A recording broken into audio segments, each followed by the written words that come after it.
emails as well as external emails? Yeah.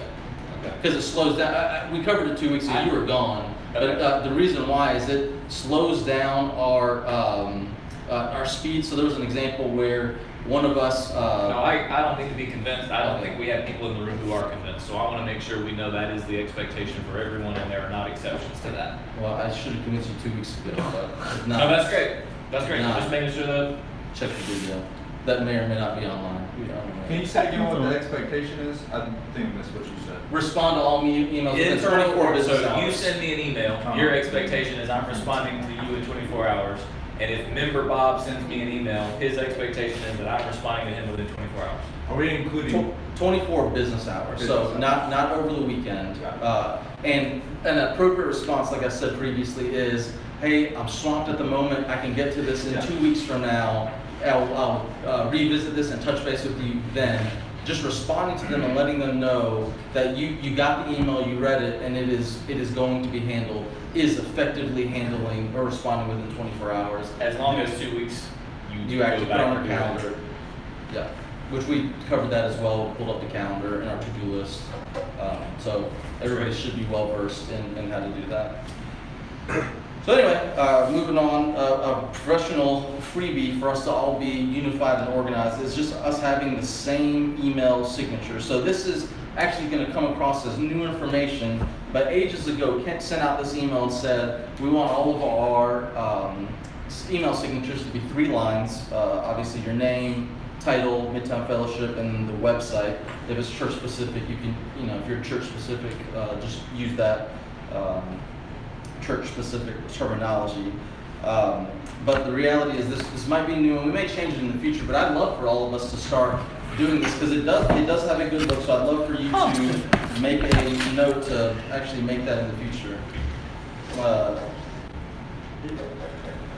Just for unification purposes. We need If we had additional information to that, okay, you want just that. Man, Landon, your picture says, trust me. That's why I like that photo. It is, man. It's a great picture. You want to drop off your student with this You know picture? me. You can trust me with your kids. For now, we'll roll with this. We can change it in the future. We honestly haven't even had a conversation about what we would ideally want to do this. This was just past Kent, who's not even here anymore. So Yeah. this was what he Who thought. cares about that guy? Midtown Fellowship or Midtown Downtown? Either one. Well, okay. Midtown Central, Vision Team. If you're like an iPad, if I was. It's just a good. It communicates that we're organized and unified, and it's just a freebie. So if we all are unified on it, it's a good look. Lastly, a very reasonable expectation with emails is to have someone proofread at least once before sending out emails to non-staff folks. So internally, if we have typos or missing words, it's not a big deal, but if you're emailing a member who maybe doesn't know very much about you, a grammar mistake or a typo actually communicates something to them that is challenging your competency. We're all very competent people in this room. I don't want that to be the determining factor which influences how someone thinks about us. So anyway, all of this is just an easy way to communicate to others that, what's already true about us, that we're unified, organized, competent, and trustworthy people. That's the goal of today in these instructions. Make sense so far? Yep. Any questions? Cool. Next, social media. This is another arena where we are on display. First of all, in the past, many folks already have this, but we've required a little disclaimer on blogs that's just currently served here at our church. Although I'm on staff, the opinions expressed on the site are my own and do not reflect the views of Midtown Fellowship or its staff. It's good that we have that, but the reality is there isn't going to be much difference between us and our church. And that's just for literal reasons. The people in this room are pastors and deacons of our church, which is a group of people. And so regardless, the reality is you're an ambassador of our church, whether you're thinking about it like you are or not. And what you put on display on social media does influence people in regards to our church. We give a ton of freedom regarding social media, but the reality is, as an employee here, it does mean that there are people who could read your post and never actually give our church a chance because of what you may or may not have posted. that they would never had come on a Sunday to be welcomed by our people, to hear the life-changing news of Jesus. And that, just because of what we care about ultimately, that we just can't let that be the case.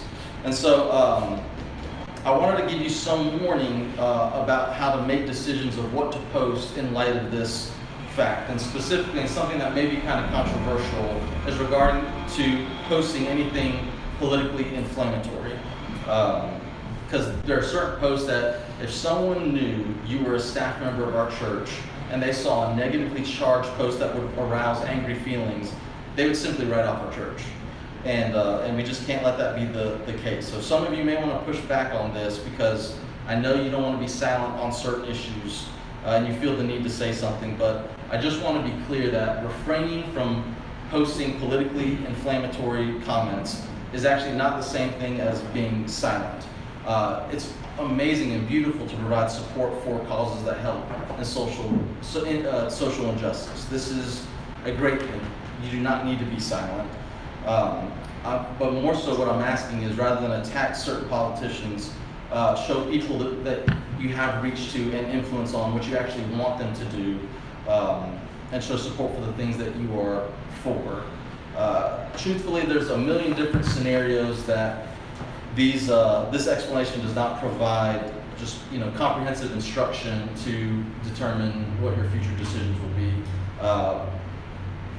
But more so, if your discernment is uncertain, as a general practice, ask supervisors and pastors. That is welcome and encouraged. The reality is there's no expert in this room on this particular topic, but we just need to be mindful together and careful in this arena because the stakes really are high. Just to be clear, it's fine to post something you disagree with a decision or you disagree with a statement. That is different than calling someone a name. Name calling is different than just disagreeing. Maybe a question that is worth asking is, would someone who is in diehard support of the thing that you are against say that you handled yourself respectfully? If they would say yes to that, maybe that's actually a good plumb line to use. Yeah. This disclaimer, is that something we need to add on our social media and different stuff? Yeah. We have asked that before. I say yes to that, but the reality is there's not going to be any difference between if someone sees you as a staff member of our church, it's influencing our church, or you're a representative of our church regardless. Yeah. I just didn't know if I need to go on my Twitter and add that. No. We have said that in the past. We've only said that for blogs. We've never said that for blogs. Yeah, he said Twitter. I said social because you media. had social. I didn't know. No, we've only said that for blogs. Okay. Just wanted to make What sure. was your question, Laura? And I may not have the answer, but more so, I just want us to be careful with this arena. Is kind of my point. Do we need to communicate that, the same thing to our residents, or is that being communicated by you guys? We'll talk about that, me and Megan. But yes, while there is more distance between them and representing our church, we want to be mindful of this.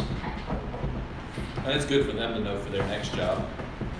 It's the same thing. They'll get Yeah. fired if they got garbage on their social media feeds, or just not Or hired they in may the not first be place. hired. Yeah, just not hired in the first place.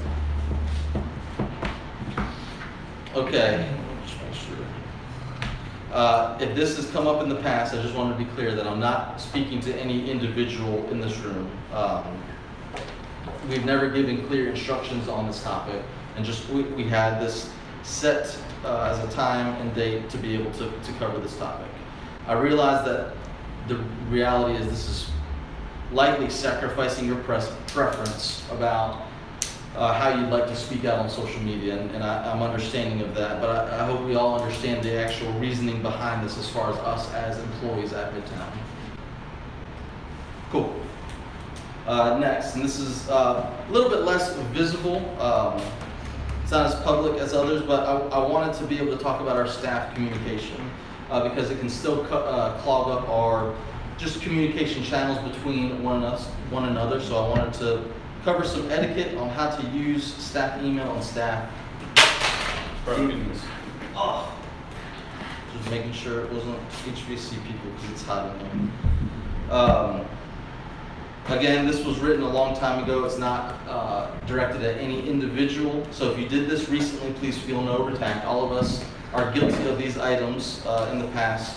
This is just an effort to help future interactions. So staff emails and group meetings, what they're not used for. Number one, expressing frustration with a person or our whole staff. So while frustration is going to happen, the acceptable channel is you go up with that. You don't go to the side, which is gossip, or down, which is divisiveness. Bypassing our chain of command and church authority structure.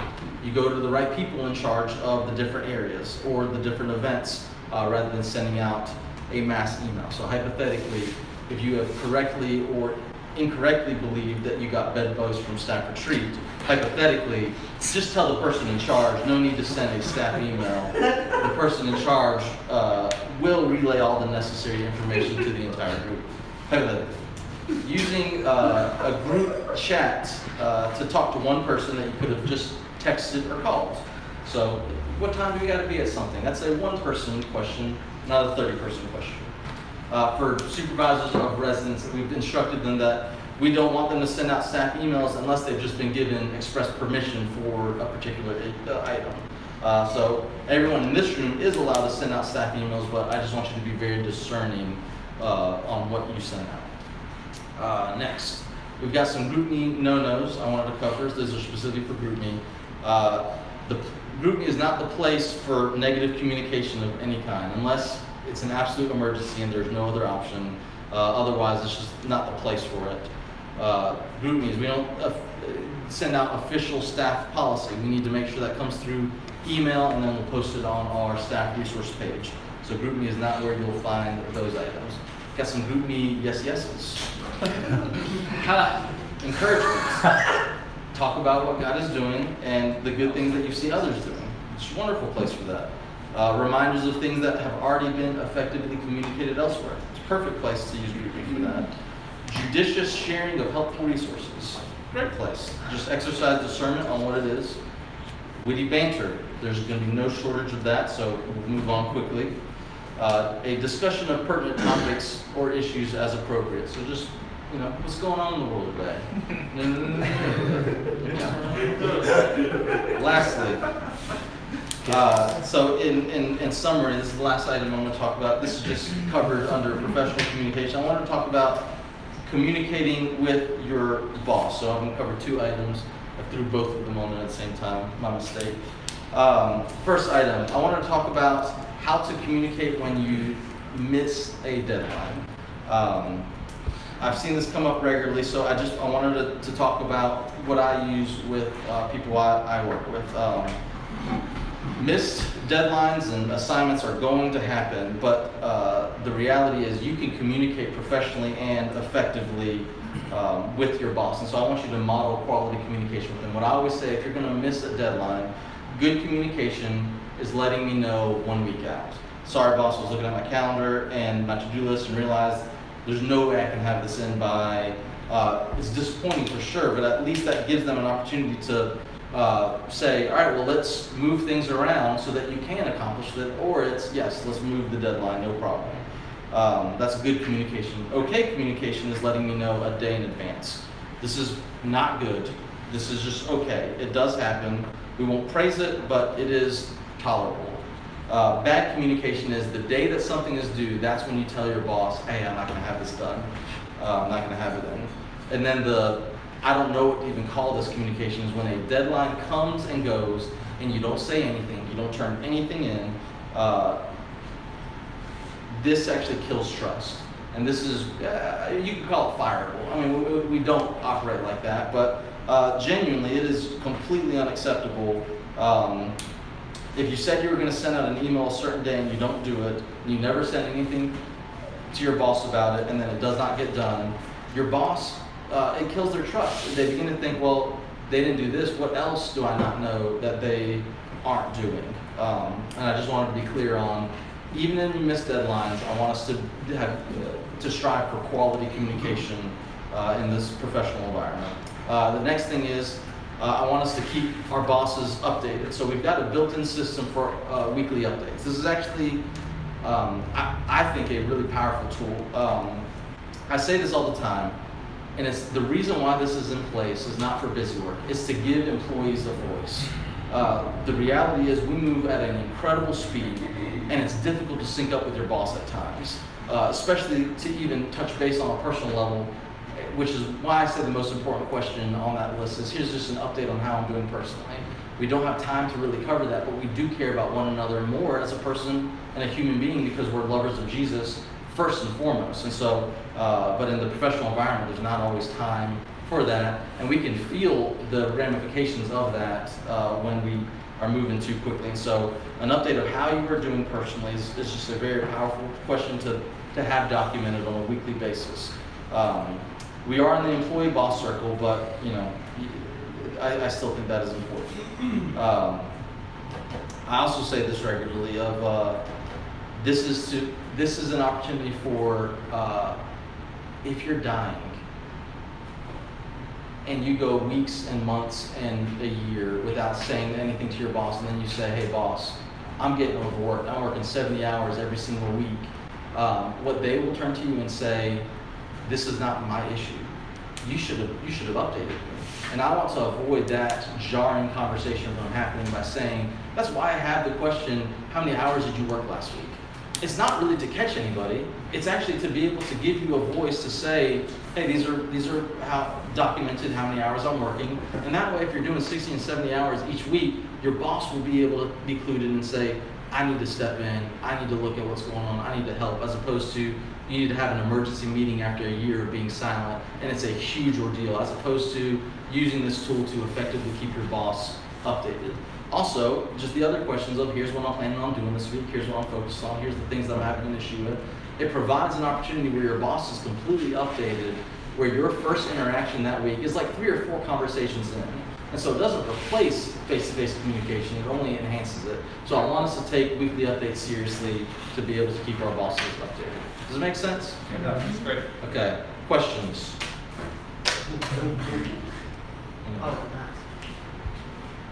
Thank you guys for listening. God Thanks, bless. Chris. Have a great rest of the day.